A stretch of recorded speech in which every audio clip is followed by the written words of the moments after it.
Hello, Jenny Hall here for Honeybee Stamps.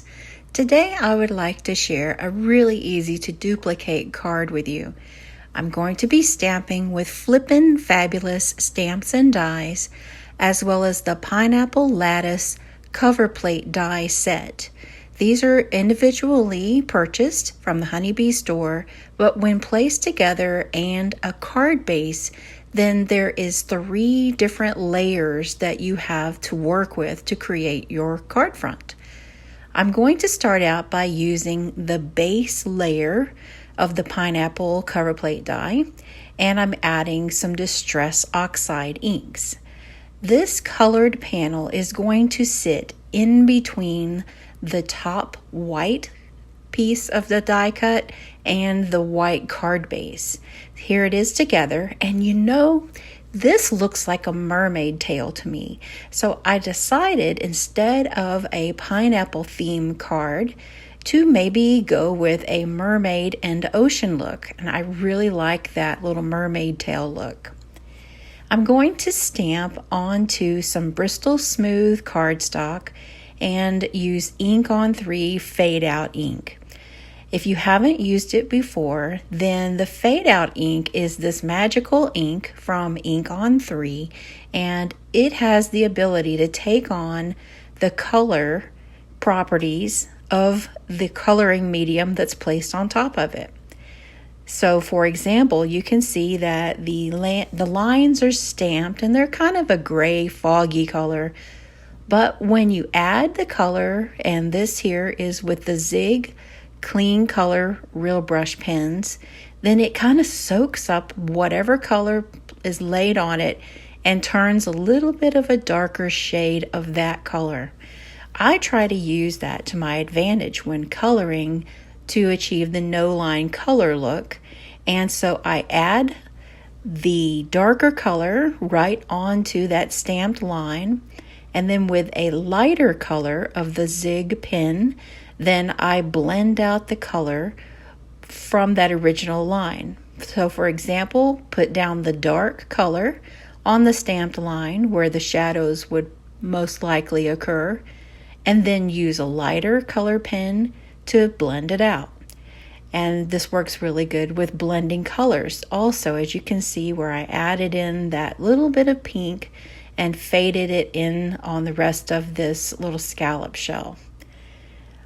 I'm going to cut all of those little images out with the coordinating dies and then emboss the sentiment onto a piece of black cardstock with another ink pad from Ink on 3. This is the Juicy ink pad, which is used for embossing. This is a really great embossing ink if you haven't tried it before. I'll heat set that powder with my heat tool and then just use a dry cloth to go back over and remove any of that anti-static powder.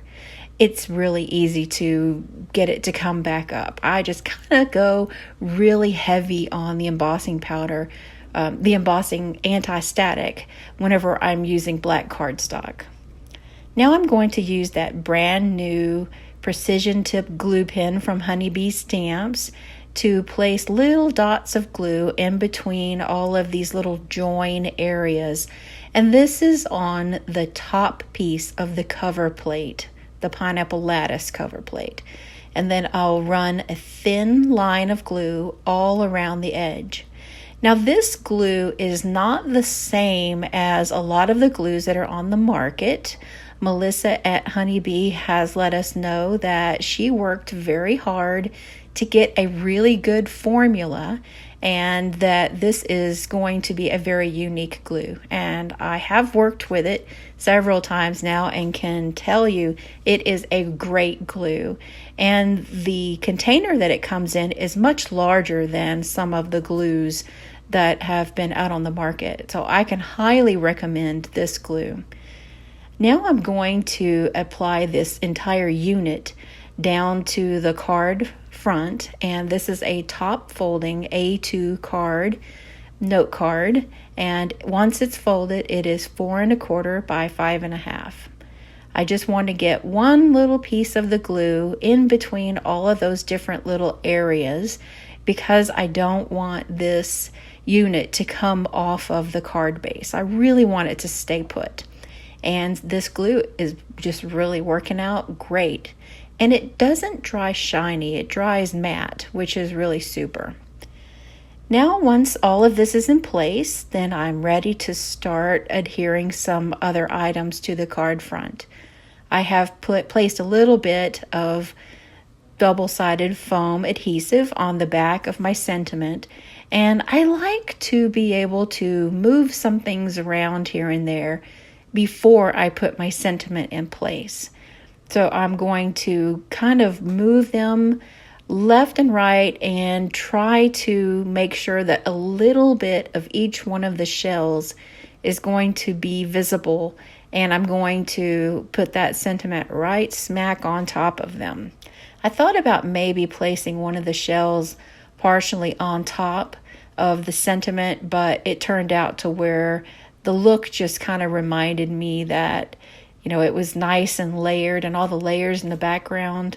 So I just went with this. Now I've got some new gem stickers, and this is the beach vibes, and the colors really, really go well with that Distress Oxide ink combination. I like how these little stickers you peel them up and stick them right on, and there you go. You don't even need glue for it.